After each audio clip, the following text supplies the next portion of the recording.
gravar. Então, bom dia, amores! Hoje é dia 17 de setembro, a gente estava falando sobre o islamismo, falamos sobre como que era a cultura árabe ali antes do islamismo, né? E aí eu expliquei um pouco sobre a história do Maomé e sobre como é que fala? A revelação que ele tem, né? Então, o Maomé, ele se casa com uma comerciante bem rica, chamada Hadija. É uma senhora, ela já era bem mais velha que ele. E aí ele intensifica suas relações com o comércio e tal, e ele tem contato com várias culturas diferentes. Isso inclui algumas culturas que eram monoteístas. Mesmo assim, como eu falei na aula passada, conta Bom a dia, prof. história. Bom dia. Conta a história que um anjo, né, apareceu e fez a revelação para ele de que só existia um Deus. E a partir daí ele começa então a escrever sobre esses mandamentos, né, sobre essas regras e leis e tal que eles receberam naquele momento, tá? O anjo que aparece para ele é bem doido, porque é o mesmo anjo que anuncia a gravidez de Maria no cristianismo, que é o anjo Gabriel, né? Então tem inclusive essa relação que a gente não sabe dizer muito bem se é uma relação causada pela aproximação das culturas ou se de fato é uma revelação mesmo, né? Porque toda essa questão do místico é complicado a gente determinar se é verdade, se é mentira.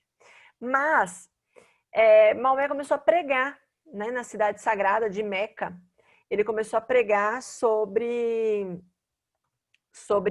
esse monoteísmo e tal. Meca é uma cidade importante porque lá dentro tem a Caaba, certo? Para quem não sabe, Caaba é esse negócio quadrado aqui, ó, esse templo quadrado. Ali dentro tem uma pedra, né, que eles acreditam que foi mandado por Deus, né, pelos deuses se acreditava antes, e que dentro, essa pedra, ela caiu do céu branca, ela veio pelos deuses branca e ela sugava os pecados da humanidade. Então eles, por conta disso, eles têm todo esse culto e tal. E Meca é um templo muito lindo, cara, sério. É muito bonito. Eles fazem peregrinação para cá. Esse templo só quem é muçulmano pode visitar, por motivos óbvios, né? É um lugar sagrado para eles e já fica bastante. Olha o tantinho de gente que tem aqui. Já fica bastante lotado por ser um templo sagrado para os muçulmanos. Imagina se for apenas turístico, né? Então, por conta disso, olha como é que fica a Meca, cara. Professora, e como é que descobre se a pessoa é realmente muçulmana? Ela tem que tirar uma autorização para visitar. E aí, se não me engano, passa pelo sheikh, né? Pelo sheik e tal. Então tem que ter uma relação ali com a religião. E para mim faz todo sentido, né? Porque de fato é um lugar sagrado para eles, não é um ponto turístico qualquer e fica muito lotado.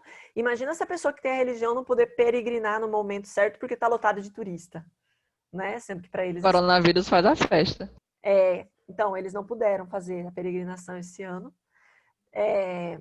Só os grandes sheikhs, né? Os grandes sheiks que tiveram autorização, e se não me engano, tinha uma quantidade limitada. Porque o espaço é bem grandão, né? Só que aí eles tinham uma quantidade limitada de pessoas que tiveram autorização de fazer essa peregrinação. Ali na Arábia Saudita, parece que eles já começaram, eles conseguiram conter o vírus, né? Melhor do que alguns países do Ocidente. Mas, enfim. Então, ele saiu ali naquela cidade pregando os ensinamentos de Deus. Só que, daí nós temos uma treta muito grande, porque muitos comerciantes, eles viviam do comércio referente ao politeísmo. E o Maomé, ele também era um comerciante. Então, isso fez com que os outros comerciantes vissem ele como um traidor. Tipo, cara, olha o que você está fazendo. A gente ganha dinheiro com politeísmo e você está falando para a galera não ser politeísta. Pô, você tá traindo o rolê. E aí ele foi perseguido e teve que, fugir de Meca para poder sobreviver. Certo? Aqui no livro fala também algo que eu já comentei, que o Alcorão ele só pode ser ensinado na sua língua original, senão perde a poética, né, na tradução. Então, igual eu falei, tem os livros que vem com a explicação daquela passagem, mas não vem com a passagem traduzida, né? Totalmente. Então, por isso, a pessoa que segue o islamismo, ela aprende o idioma árabe também, né? Ela tem que aprender as duas línguas. A natal, que ela aprende por repetição, né? Por influência, e o idioma árabe, que também é bem legal. Outra coisa que fez com que é muito, muito bacana também, que o livro de vocês mostra até uma... eu vou compartilhar a tela que fica mais fácil. Mas na página 193 tem sobre isso. Deixa eu compartilhar aqui. O que aconteceu? Eles passaram a ver que algumas pinturas, algumas manifestações artísticas, elas podiam fazer referência a como era antigamente, né, as religiões, os rituais pagãos, e quase tudo foi destruído. Tanto é que você não acha muita pintura, escultura, essas coisas referentes aos gênios, né? E aí eles começaram a usar muita decoração com as escritas. Por exemplo, né, aqui tem um leão, né? E ele tá cheio de letrinhas e escrita árabe aqui. Então a escrita deles, a caligrafia, ela também passou a ser uma manifestação artística, não apenas para bonito ou só para passar uma informação, mas para combinar as duas coisas. É muito comum, se vocês já viram alguma casa árabe ou algo assim, eles terem nos quadros coisas com escrita, né? Árabe. E a escrita árabe, ela se lê no estilo oriental. Então, esse lado é qual mesmo? Da direita para a esquerda, ao contrário do nosso, né? E de trás para frente também. Que nem os japa. Aí aqui tem uma pintura que é para representar Maomé recebendo a revelação do anjo Gabriel. Durante um tempo, algumas culturas árabes, né, daquela Liga Árabe, era proibido fazer pintura de gente ou de ser vivo, porque acreditava que podia fazer uma referência à reprodução da vida, mas isso já diminuiu bastante. Certo? Certo, prof?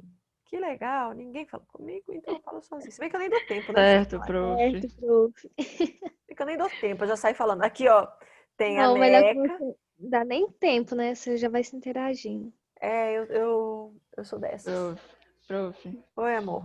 Queria falar só uma curiosidade, o filme do Aladdin, de 1992, ele deu bastante treta, porque ele tem os gênios, né, e era do politeísmo, e ele tratava muito do politeísmo no filme praticamente todo, e os muçulmanos se sentiram, acharam que foi racismo por parte da Disney. Eu não discordo, eu acho que foi até bastante racista, porque eles ridicularizaram, sabe, muito como eram os gênios e a cultura árabe. Então, O foi, que eu acho que foi aconteceu, bastante Gabi, que racismo. travou um pouco aqui pra mim? Pode Na falar, época que Gabi. na época que o Aladdin foi lançado, como ele trata muito do politeísmo árabe, os muçulmanos acusaram a Disney de racismo por ridicularizar como que eram os gênios e ridicularizar a cultura árabe no geral.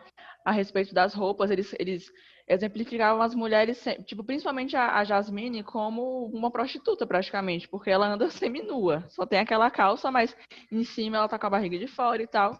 Então, eles ridicularizaram bastante a cultura árabe e aí acusaram a Disney de racismo, mas infelizmente ninguém apoia, sabe, os muçulmanos, então não deu em nada. Os muçulmanos, eles foram convertidos em grandes inimigos do mundo, né? O que é muito doido, mas de fato faz muito sentido. Eu sei que a Disney teve que mudar o nome da cidade para Ágraba, para virar uma cidade fictícia, né? Porque senão porque eles foram processados, foi mal tempo. Muita treta. Oi, quem tá falando ali? Eu não. Na minha opinião, ele é um dos melhores filmes da Disney. Um dos melhores filmes da Disney? Na minha opinião, é. Eu também, eu amo Aladdin. Eu acho perfeito. Só que a Disney, assim, se a gente for analisar, a Disney ela ridiculariza tudo em todos os filmes. Então, eu acho que não dá pra chamar, acusar como uma ofensa específica ao islamismo, porque em todos os filmes a Disney ela procura alguma forma de criticar qualquer coisa. Ela critica, até nos primeiros filmes da Branca de Neve, ela consegue criticar muitas coisas. Então, todos os filmes têm ridicularizações e faz parte no caso, não é teatro, mas no artístico, de modo geral, faz críticas, então é compreensível. É igual os Simpsons, tá ligado? Porque, tipo, eu acho que duas coisas que nunca vão perder um processo por, tipo, ridicularizar alguma coisa é a Disney e os Simpsons. Olha Porque, tipo, só, eles tratam de tanta coisa com uma maneira cômica que eles meio que se blindam, tá ligado?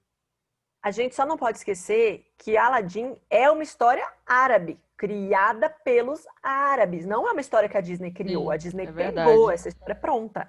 Sim. Então, você E não pegar creditou. e E não não deu os creditou. créditos. É a Exatamente. mesma Então, história de tipo, Branca de Neve e Cinderela. Eram contos que já existiam, só que eles adaptaram para o filme. Mas foi creditado. Todo mundo sabe É, que, a que a Branca de história Neve é que e são dos Cinderela foi irmãos Grimm. acreditado. Já Sim, o sim. Aladdin não, porque todo Aladdin mundo não. ridiculariza muçulmano e trata muçulmano como vilão, mas isso não é É, verdade. exatamente. e a É Disney puro pegou racismo. É A puro Disney racismo. É, pegou várias histórias das Mil e Uma Noites. Simba, né? Eles pegaram. sim, Quando tudo eu era é. pequena, Alibaba e os 40 Ladrões foram feitos vários livrinhos sobre essa história, toda descontextualizada.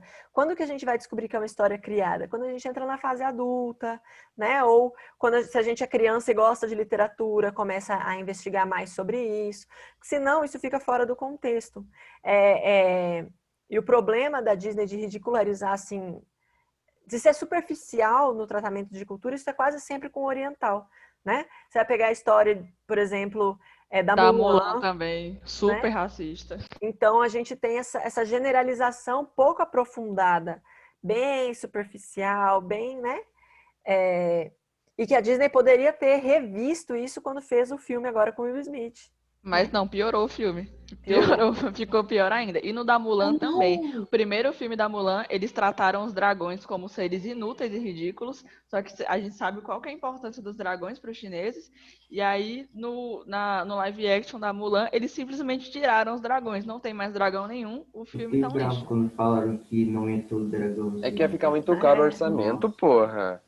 Eu ainda não Eu tô assisti brincando. o do Aladdin, né? Profil o que saiu em real agora, em mano real, né? Live Live action. Eu action. assisti o Horrível, horrível. mas tem, né? Mas eu vou assistir, tipo, só pra ver o que vocês estão falando, né? Mas. Eu esperava mais, né? Porque eu sou uma fã do Will Smith e fiquei. Bom, mas Porque enfim. é uma Eu também decepção, esperava então. mais dele eu no também, YouTube porque Rewind, eu mas esperava o Will Smith até que, não sei, pra mim foi mais ou menos na atuação. Mas, É, é, tipo, o Will Smith é o cara, né, gente? Só que a história foi. Bom, enfim, vamos lá. o Vamos, único vamos dar artista que tem Grammy. uma O- recapitulada aqui rapidinho.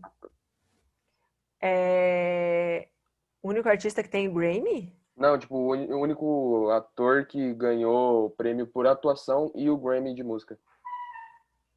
Não, a Lady É um Gaga dos também únicos. ganhou. Ah, não, é um dos únicos. Ah, não, verdade, verdade. A Lady Lady Gaga é Gaga verdade. ganhou o Eu sou muito Oscar, burro. amor. Ganhou o Oscar, verdade. Lady Gaga é outro nível, né, bebê? Na Eu me primeira esqueci. Ah, atuação mas da vida Lady Gaga é dela, ela foda, foi né? indicada ao Oscar e Ela é ganhou foda como pra melhor. caralho, velho. Mas enfim, vamos lá. Vamos recapitular que a gente está saindo muito do foco. O livro de vocês traz ali uma coisa que eu acho muito interessante da gente destacar, para a gente não perder linha de raciocínio, já que nós estamos aqui nessa criticidade toda que eu acho incrível, é a questão das religiões abraâmicas. Porque se a gente para pensar, as três grandes religiões monoteístas que a gente tem do Oriente Médio ao mundo ocidental são religiões de origem em Abraão, né? A gente tem os judeus têm origem em Abraão, né? Os cristãos têm origem em Abraão, porque afinal de contas a família de Jesus era uma família judaica que tem origem na religião criada por Abraão. E o islamismo é quase tão direto quanto os judeus. Por quê? Todos nós sabemos que na história do Abraão lá, eu acho que eu até já falei sobre isso, mas vou fazer rapidinho um apanhado geral. Abraão, ele é casado com Sara? Não lembro muito bem o nome da esposa. É Sara, né? É Sara. E aí ela não pode ter filhos e concede o direito a ele de ter filho com uma criada para que ele mantenha, né, o seu nome e tal. E aí ele tem filho com essa criada, esse filho chamado de Ismael. E quando Deus vê lá o sacrifício, parará, e aí permite que ele tenha um outro filho com a esposa Sara. E aí, a partir disso, ele rechaça, né? Isso as pessoas passam meio batido, mas ele rechaça e expulsa Ismael e a mãe, né? Para os judeus, o descendente do Abraão é esse filho mais velho, tá? Que acho que é Isaac. Acho que é Isaac. É. Então, que o descendente é o filho mais velho do casamento, o filho legítimo, que é entre o casal Abraão e Sara. Para os muçulmanos, o descendente é o primeiro filho, Ismael. Entendeu? Então, a divisão entre os muçulmanos e os judeus, ela é uma divisão muito mais antiga. Mesmo quando o islamismo ainda não estava todo estabelecido e tudo mais, já existia essa discussão, tá? Então, isso foi levado durante muito tempo. Então, o livro fala aqui, ó, embora de formas diferentes, cristãos, muçulmanos e judeus, eles cultuam o mesmo Deus. Certo? Oi, pode falar. Eu já vi alguns, na verdade, principalmente o Paulo Cogos, católicos muito conservadores que dizem que não tem nada a ver a história do islamismo com Abraão. Falam falam que quando analisam a árvore genealógica de Maomé, não bate com a árvore desse filho ilegítimo. E aí batem o pé para dizer que não é, que eles não querem relação nenhuma com o islamismo, principalmente por causa do racismo. Deixa eu ver se eu acho até aqui para a gente poder fazer essa análise, mas se não me engano tem uma relação direta. Só que é uma relação, na verdade, distante, né? Porque são muitos anos. Abraão viveu o quê, gente? Antes de Moisés. Moisés é de 2000, 3000 antes de Cristo. Pensa aí. Então faz muito tempo. Beleza, né, gente? Então tem toda essa relação, porque se acredita, alguns inclusive acreditam que o Maomé, como a Gabi falou, ele é um tipo tataraneto de Ismael. Então, que teria essa relação. Mas, tendo ou não tendo essa relação, esse debate de quem é o verdadeiro, né, líder, o verdadeiro descendente, ele rola, tá? E rola em várias religiões, porque várias religiões olham para essa questão. Inclusive os judeus porque os judeus eles são muito divididos, né? Eles eram 13 grupos. Inclusive eles têm esse desarranjo aí de compreender o que aconteceu com Ismael, porque mesmo Ismael não sendo reconhecido como filho legítimo, né, o herdeiro, porque não era filho de dentro do casamento, e na época isso era muito importante, houve autorização da mulher, né, para que ele tivesse filhos. Depois esse filho foi punido, foi abandonado, enfim. Até o Espiritismo discute algumas questões, acho bem, bem legal, sobre Ismael. Mas vamos lá. Então, como a gente falou, Meca tem como centro ali a Caaba, que era onde tinham vários deuses pré-islâmicos, né, os gênios e tal, e guardava aquela pedra sagrada. Depois que o islamismo é oficializado, essas questões de vários gênios é destruído, mas é importante a gente lembrar que houve uma transição. O Maomé teve que fugir, né? Teve que sair ali do lugar onde ele vivia, ele foi seguido durante um bom tempo, entrou aí em conflito com sacerdotes, enfim. E aí essa fuga que ele faz é chamada de Hégira, tá? E Hégira é o evento que marca o ano 1 do calendário muçulmano. Para o cristianismo, né, para o calendário cristão, é o ano de 622. Sendo assim, fazer uma conta bem rápida aqui. Deixa eu fazer uma conta de cabeça. Prof, te interrompendo rapidão. Eu saí e voltei só agora porque minha internet caiu, tá bom? Desculpa. Certo. No ano islâmico... Oi. No ano islâmico seria como se fosse agora o ano 1398, tá? No calendário deles. Porque eles têm como marco 1 a fuga de Maomé. De Meca para... Meu Deus, para Medina. Alguém quer falar? Não? Medina, inclusive, ganhou esse nome porque Medina significa cidade do profeta, né? Então, cidade do profeta, que é onde ele começou. E lá na Medina foi diferente, porque a galera apoiou demais ele. Não tinha um grupo comerciante que era muito forte, né? Que controlava as forças ali dentro. Então, foi um espaço bem produtivo, né, para os discursos, para as pregações de Maomé, né? Então, ele conseguiu pregar com muito mais força. E aí lá, ele formou ali um grupo tão fortalecido nele mesmo, que ele passou a ter o controle dessa cidade, né? E aí ele reuniu um pequeno exército de seguidores, invadiu Meca de novo e conseguiu tomar a Caaba, se destruiu os ídolos referentes aos gênios, manteve a pedra, porque era um símbolo sagrado, inclusive essa pedra, eles acreditavam que ela foi entregue na época do Jardim do Éden, então eles também acreditam na história do Adão e Eva, né? Não é tão distante aí do que a gente acredita. E aí ele conseguiu, a partir da conquista da Meca, difundir ali o islamismo, certo? Que se espalhou de maneira muito, muito rápida. O islamismo ele tem 5 pilares, 5 bases, né? Que são ações e regras que devem ser seguidas. Além de várias regrinhas menores, mas essas 5 são o fundamento da religião. Tipo, quem acredita tem que acreditar nessas 5 coisas. Igual quem é católico tem que acreditar que Jesus ressuscitou ao 3º dia. Senão, né, é o milagre da fé do catolicismo. A mesma coisa essas 5 regras do islamismo. Quais são?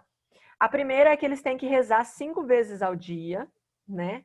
E eles têm horários, intervalos de horários para isso, né? Ai, professora, então deu 4h32 da manhã, se ele não rezou, ele perdeu? Não, ele tem ali um intervalo de 2 horas para fazer essa oração, né?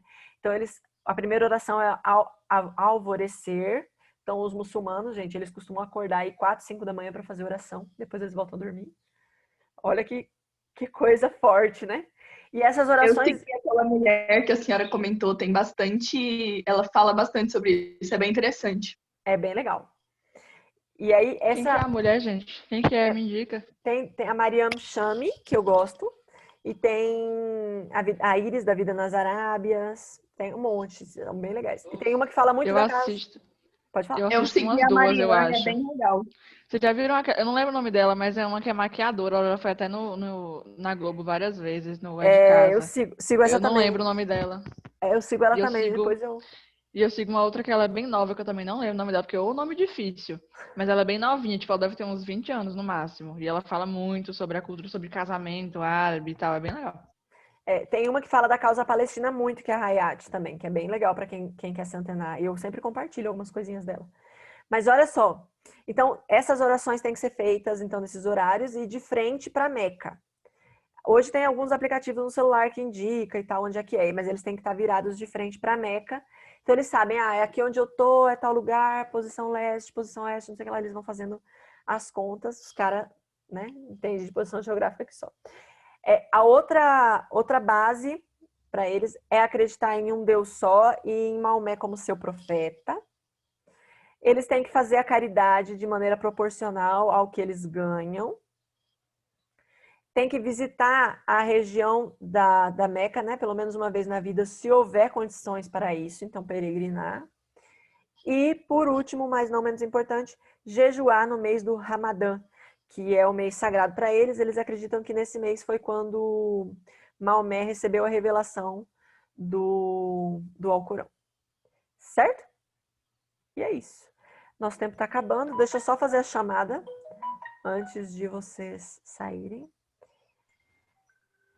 Ai. Gente, minha Deixa eu garganta. só falar uma coisinha. Às vezes às vezes não, boa parte das vezes eu falto na sua aula de terça-feira, eu acho. Que ela é no primeiro horário ou é no segundo horário. Acho que é no segundo horário. E aí é porque bem nessa hora é a hora que eu tô saindo de casa e vindo pra confeitaria. Quando eu chego aqui, falta tipo 5 minutos pra aula acabar e não dá pra eu assistir. Ah, tá de boa, não tem problema, não. Depois você assiste as gravações. Ana Júlia Gabi, tá, Ana Lara tá, Bruna tá, Henrique tá, Gabriela Galvão tá, Gabriele tá, Giovana também, Gustavo também, Pepe tá, Isabela tá, João Pedro Marodim não, Júlia disse que tá, né? Mas eu nunca vi Júlia ficar... Cadê a Júlia? Sem a câmera Como é que é ligada. isso? Você duvidando da minha capacidade? Ai, tá sem a câmera ligada, achei estranho. A Lara tá, a Maria Luísa não. Maria Luísa não. Maria Stephanie tá. Marielle.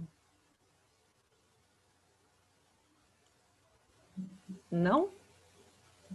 Ontem quase que eu comentei no negócio. Peraí que agora eu lembrei disso aí, eu comecei a rir sozinha aqui, peraí. Ontem, tipo, eu ia mandar alguma coisa, tipo assim, muito boa palestra, Everson, noivo da Thaline. Eu ia tirar onda com ele também, mas aí achei que eu Demorei tinha... pra entender se era Everton. Eu também não entendi. O Everson. Eu Mas fiquei que o